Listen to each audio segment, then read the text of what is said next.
Hello students, English worksheet number 26 for 9th class is related to story writing. आज की हमारी जो worksheet है इसमें हमें स्टोरी राइटिंग के बारे में बताया गया है कि जो स्टोरी है क्या है, इसमें कौन कौन से पार्ट्स होते हैं और उनका क्या इम्पोर्टेंस है। तो चलते हैं हम अपनी वर्कशीट की तरफ। Dear students, I am sure you all love to listen to stories, they are so much fun. तो हम सभी को स्टोरी सुनना बहुत अच्छा लगता है, इसमें बड़ा मज़ा आता है स्टोरी सुनने में। बचपन से ही हम सुनते आ रहे हैं stories. We all like listening to folk tales. Folk tales मतलब लोक कहानियाँ, जो बचपन से हमारे बड़े हमें सुनाते आ रहे हैं उसे हम कहते हैं फोक टेल्स। और जो घोस्ट स्टोरीज़ हैं, भूतों की कहानियाँ, stories of fairies and wizard, चुड़ैलों की, परियों की कहानियाँ, बच्चों की कहानियाँ, स्टोरीज़ विद मैजिक, जादू की कहानियाँ, स्टोरीज़ अबाउट आवर गॉड्स, हमारे भगवान या फिर एलियंस जो हमारे दूसरे ग्रह के वासी हैं, उनसे रिलेटेड कहानियाँ हों, या फिर हमारे सुपर हीरोज़ जो हमारे सुपर हीरोज़ होते हैं, जैसे ही मैन, स्पाइडरमैन, ये सारे सुपर हीरोज़ हैं। तो इनसे रिलेटेड कहानियों को सुनना हमें बहुत अच्छा लगता है। The first story I remember reading as a kid was about a tortoise and a rabbit. It was a long time back. तो बचपन में मुझे भी याद है कि मेरे को एक कहानी थी, याद है आपने भी सुनी होगी, टॉर्टोइज एंड रैबिट की कहानी। एक कछुए की और एक खरगोश की कहानी कि कैसे दोनों में कंपटीशन होता है, दोनों रेस करते हैं और जो कछुआ है अपनी धीमी चाल के बावजूद रेस को जीत जाता है, क्योंकि जो रैबिट है वो अपना रास्ते में आराम करने लगता है। तो ये स्टोरी हमने सबने सुनी है। Do you remember any story you read और heard when you were a kid? तो आपको भी कोई ऐसी स्टोरी याद होगी जो आपने कभी बचपन में अपने सुनी होगी या पढ़ी होगी। तो चलिए चलते हैं स्टोरीज़ के पार्ट की तरफ। Do you know a story has different parts? एक स्टोरी में अलग अलग पार्ट्स होते हैं, जैसे कि कैरेक्टर्स होते हैं, setting, problem and solution. Characters क्या होते हैं? कोई भी जो कहानी होती है उसमें एक मेन कैरेक्टर होता है जिस पर वो कहानी है बेस्ड होती है। वो उस कैरेक्टर जो आपका है, कोई व्यक्ति हो सकता है, कोई जानवर हो सकता है, यानी कि और एनी अदर क्रीचर। तो कोई भी क्रिएचर हो सकता है स्टोरी का। नेक्स्ट है सेटिंग। सेटिंग का मतलब होता है where and when the story takes place. Story जो है वो कहाँ पर घटित हो रही है और कब घटित हो रही है, उसका टाइम और कहाँ, प्लेस, तो उसके बारे में बताते हैं, तो उसको कहते हैं setting. Problem.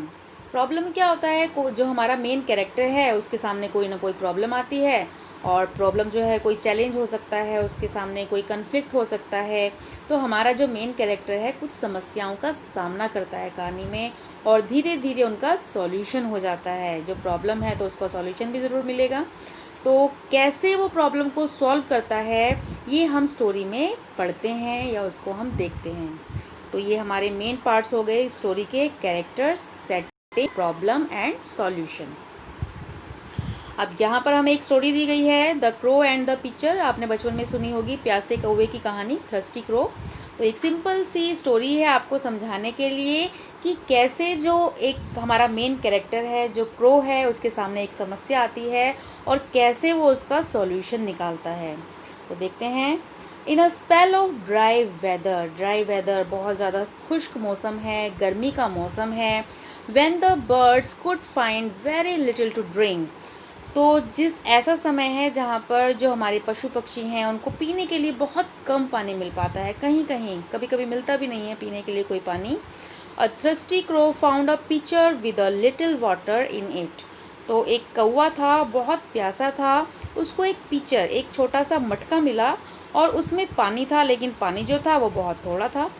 But the pitcher was high and had a narrow neck. अब जो ये पिक्चर था इसकी जो गर्दन थी वो बहुत छोटी थी।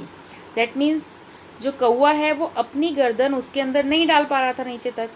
And no matter how to try the crow could not reach the water. उस कौवे ने बहुत कोशिश की उसमें से पानी पीने की, लेकिन वो पानी तक नहीं पहुंच पाया। The poor thing felt as if he must die of thirst. और बहुत बुरी बात क्या थी, जो कौवा था इतना प्यासा था कि अगर उसको पानी नहीं मिलता तो वो मर ही जाता। Then an idea came to him. अचानक उसके दिमाग में एक आइडिया आया। Picking up some small pebbles he drop them into the picture one by one. अब जो हमारा कौवा था बड़ा चालाक था, उसने क्या किया, साथ में थोड़े से पेबल्स मतलब छोटे मोटे कंकड़ पत्थर पड़े हुए थे, उसने वो उठाए और एक एक करके उसने उस पिक्चर में उस जो मटका था पानी का उसमें डाल दिए। With each pebbles the water rose a little higher until at last it was near enough so he could drink. अब जैसे जैसे उसमें वो कंकड़ फेंकता गया तो भार की वजह से, क्योंकि वो कंकड़ भारी होता है, वो नीचे बैठते चले गए और पानी जो था वो ऊपर आता चला गया और इतना ऊपर आ गया कि जो हमारा कौवा था उसने पानी पी लिया और अपनी प्यास बुझा ली। तो ये एक छोटी सी स्टोरी थी। अब हमारी वर्कशीट में आपको क्या करना है, In this worksheet, we learn to understand different elements or in the story. तो अभी हमने वर्कशीट में देखा कि हमारी स्टोरी में अलग अलग एलिमेंट्स होते हैं, अलग अलग पार्ट्स होते हैं। This is important so that we are able to write and share stories we want.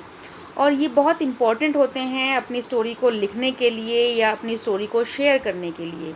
तो देखते हैं हमारी जो स्टोरी थी एग्जाम्पल वाली, इसमें हमारे कैरेक्टर्स क्या हैं। आपको क्या बताना है, कंप्लीट द फॉलोइंग टेबल। आपको बताना है कैरेक्टर। आपको जो ये स्टोरी दी गई है इसमें कैरेक्टर क्या है, तो बताइए जल्दी से, क्या कैरेक्टर है आपका।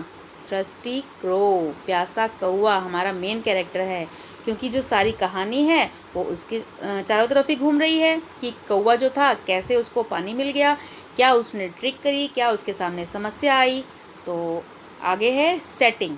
सेटिंग में आपको बताना है प्लेस, वेयर एंड व्हेन, कब और कहाँ। ये जो हमारी स्टोरी है कब घटित हुई, कहाँ घटित हुई, तो देखिए कहाँ घटित हुई। तो अब ये पहले बताते हैं कब। कब में ड्राई वेदर, समर सीज़न, तो घटना कब घटी है, समर सीज़न में। और कहाँ घटी है, अब ये जो हमारा कौवा है ये किसी गार्डन में घूम रहा है, गार्डन यहाँ प्लेस है, तो हम यहाँ पर लिख सकते हैं सेटिंग में आपका गार्डन एंड समर वेदर। अब प्रॉब्लम क्या है, प्रॉब्लम आपको बताई है कि प्रॉब्लम थी जो कौवा था वो बहुत प्यासा था। Thirsty crow could not find the water, उसको पानी नहीं मिल रहा था।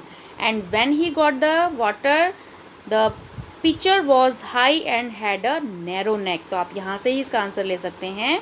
The pitcher, the water pitcher was high and had a narrow neck and no matter how he tried. तो आप यहाँ से ले सकते हैं the crow could not reach the water. First line, the pitcher was high and had a narrow neck and the crow could not reach the water. तो ये जो दोनों लाइनें हैं आपकी प्रॉब्लम में आ सकती हैं। अब आता है हमारा सॉल्यूशन। तो सॉल्यूशन क्या था, सॉल्यूशन देखिए यहाँ पर है the crow picking up some small pebbles, उसने पेबल्स उठाए, he drop them into the pitcher one by one, उसने एक एक करके उस पानी में डाल दिए।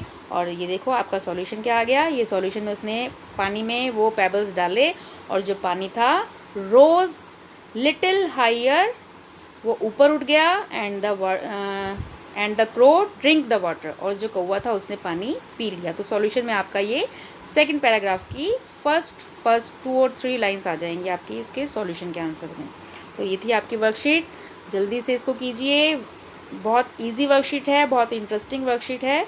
तो जल्दी से आपको, मुझे लगता है सबको समझ में आ गई है, तो जल्दी से इसे कंप्लीट कीजिए। Thanks for watching the video.